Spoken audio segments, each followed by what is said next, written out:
confirmed that Muta was in fact banned on his account for cheating. And allegedly... I'm not cheating in Rainbow Six Siege. I've never cheated on Siege on stream. On Siege. Yeah, fact. You said that you played with people that were cheating on Siege. Yeah, fact. Disrespect not only to us, but to Jynxzi. Jynxzi, you're disrespecting Jynxzi's tournament. You're disrespecting Jynxzi. I asked you to quit the game. One of the most, like, uncomfortable, like, weird streams of all. Now look, if there's one streamer who catches strays no matter what he does, it's Jynxzi. Ro is out here yelling at his screen, rage-quitting mid-match, and somehow that's exactly why the bigger names in the streaming world keep trying to catch him slipping. It's almost become a running joke at this point. Throw Jynxzi into any situation and watch somebody try to embarrass him on camera. Except here's the thing, it never really works out the way they think it will. There's no way Jynxzi donated a mil. No. Crazy. So today, we're breaking down every time somebody tried Jynxzi and ended up looking way worse than him. And this first one starts with a Rainbow Six creator named Muta. And this is where things get messy fast. Jynxzi drops a aim vein to Muta, and normally, nobody blinks. Jynxzi loses constantly, that's part of his whole personality online. But fans started doing the math. Muta barely had a track record in Siege, no real footage of him grinding the game, nothing. So when he suddenly starts cooking Jynxzi like a seasoned pro, people in the comments immediately went, wait, hold on. Jynxzi himself looked genuinely lost, trying to figure out how a guy with basically zero visible reps in the game was suddenly outplaying him like that. Do you want to investigate my PC or no? Muta said he had no issue getting his PC checked, but by then, it didn't matter. The internet was already 3 steps ahead, pulling up old clips and digging through his account history, and that's when things really started snowballing. People found out one of his older accounts had reportedly been banned over cheating claims in the past, which obviously changed the entire conversation. On top of that, there were claims floating around online suggesting he might have been connected to actually selling Rainbow Six cheats at some point. Though again, none of this was ever officially confirmed by Ubisoft or any outside source. But once that kind of allegation hits Twitter, it's not staying contained. Fans weren't just clowning one awkward loss anymore. They were questioning the entire match, replaying every angle, treating it like a crime scene. And Jynxzi, who didn't start any of this, ended up getting dragged right into the middle of it simply because his name was attached to the result. Confirmed that Muta was in fact banned on his account for cheating. And allegedly he also sold and distributed cheats for Rainbow Six Siege. Now, to Muta's credit, he tried to defend himself. But if we're being real, this might be one of the worst damage control attempts the streaming world has seen in a minute. I'm not cheating in Rainbow Six Siege. I've never cheated on Siege on stream. Okay? I've never cheated on Siege on stream. I've never cheated any video game that I am competitively good at on stream. The last time I downloaded hacks ever on my PC was Rust 6 months. Bro, that is not a defense, that's a confession with extra steps. That's like getting caught up in a robbery investigation and going, okay, yeah, I've robbed places before, just not this specific one. Chat was not having it. And here's the thing about competitive gaming, the second cheating allegations touch your name, even once, trust doesn't come back easy. It doesn't even matter if you're innocent at that point. The damage is already done, and it wasn't just casual viewers side-eyeing Muta either. Multiple actual Rainbow Six pros went on record saying his explanation didn't add up, which only threw more gas on the fire. This track is... Wow. No. What is this? Hold on. What's what? It's like you're looking. It's like you're looking at a body here. Wait, can I tell you something, bro? I envision people through the wall. And then this clip started making rounds. People watching Muta's gameplay frame by frame going, yeah, that's not game sense. That's wall hacks. Knowing exactly where an opponent's head is through 2 walls isn't instinct. That's either insane luck or something else entirely. So with the internet getting louder by the hour, Muta pulls up on Jynxzi's stream trying to clear his name once and for all. Except it backfires almost instantly, because during that appearance he admits he actually wasn't new to Rainbow Six at all, which directly contradicts what a lot of people assumed going into this whole situation. And that's the part where this stops being a gaming controversy and turns into a full-blown credibility problem. Because now it's not just, did he cheat in this one match? It's, can we believe anything this man says at all? Supporters were still out there saying it got blown out of proportion, sure.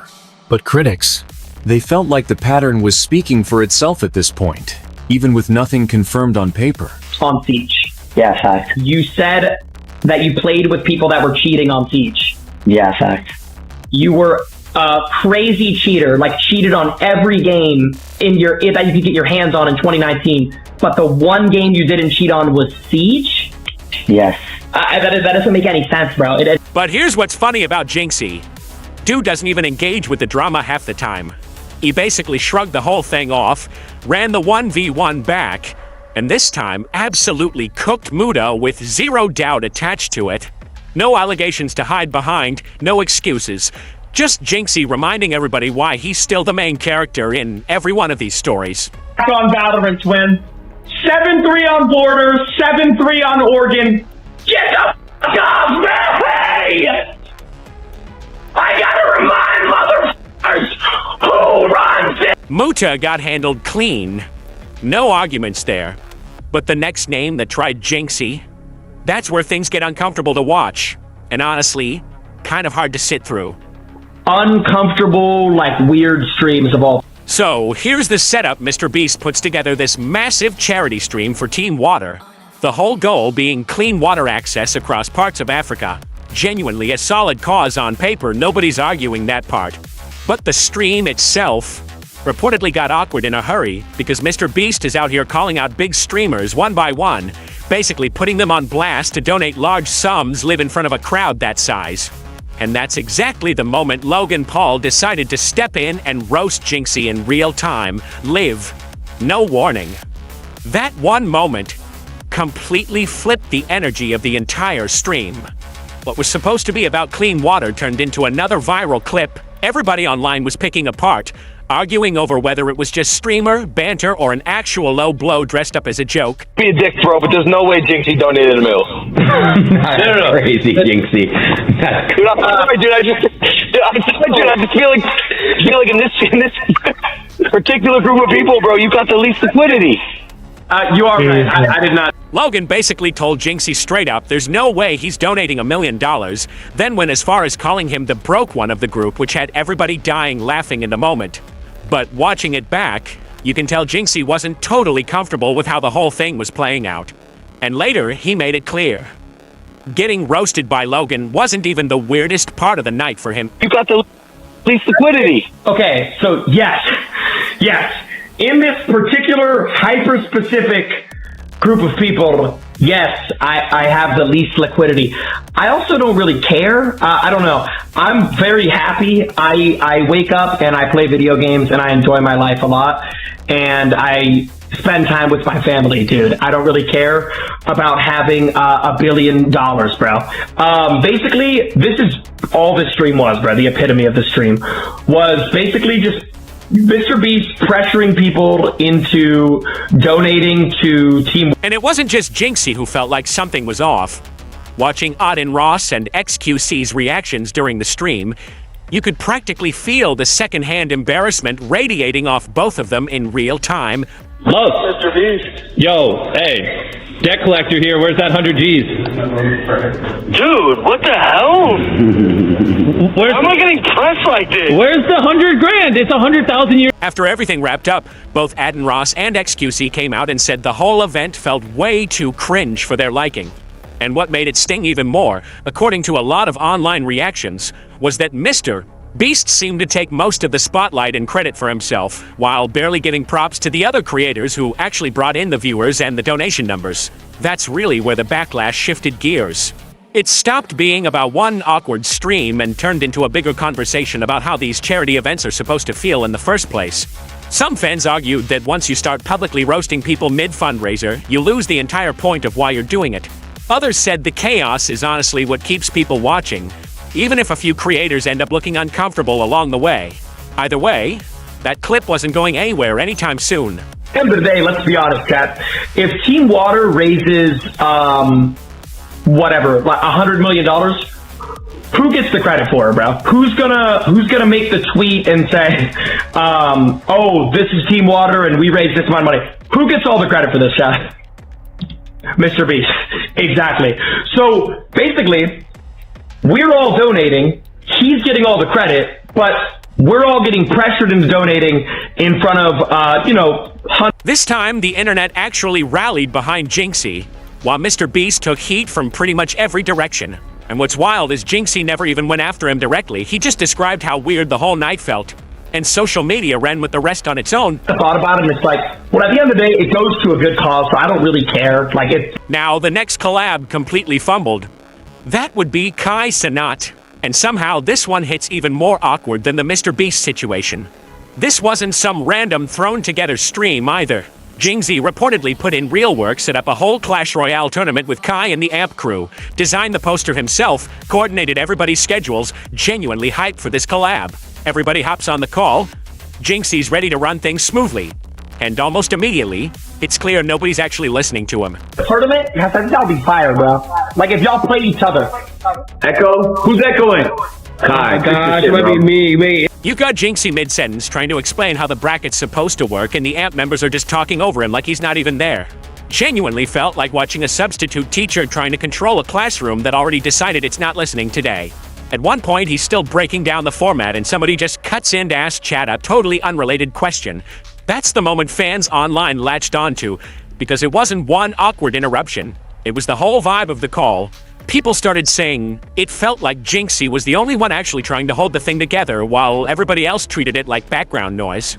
And once a stream starts feeling like that, it doesn't just get watched. Once it gets replayed, picked apart, turned into a whole debate on Twitter and Discord. Go to social, and then go to invite friend, the yellow button, click that, and then you copy. Anybody in the chat want him?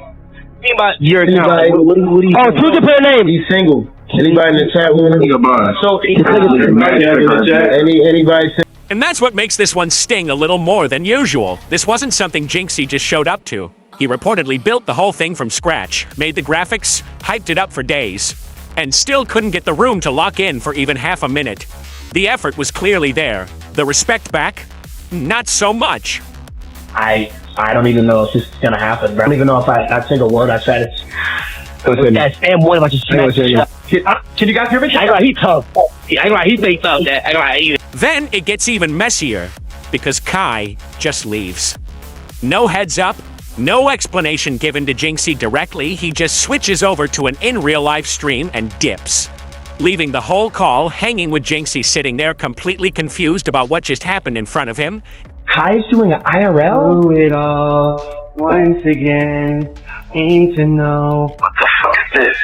So when this happened, I didn't know what was going on. I was just told Kai's IRL, Kai going IRL. I didn't hear anything in the call from anyone. I think he just deafened and did that. Apparently it was like part of the segment or whatever, but like that was never communicated to me. So I just thought like, oh, okay, he's just giving. And what really got people talking is that even Kai's own chat wasn't defending him on this one, spamming El Kai almost instantly. That's rare. Usually chat backs their guy no matter how messy things get. But this time, even his own audience couldn't really spin it as a win. Once fans start reading a moment like that as flat-out avoidable, every little detail gets magnified. The silence, the timing, who looked checked out versus who was actually trying to keep the energy alive. From there, it turned into a bigger debate online, some people calling it harmless internet chaos, others saying it looked like Jynxzi got left holding the whole thing together by himself. Nothing here was ever officially confirmed one way or the other, but that never stops the discourse from piling up. What am I doing? What is it, Al Kai? After sitting there trying to process it all, Jynxzi just ends the stream.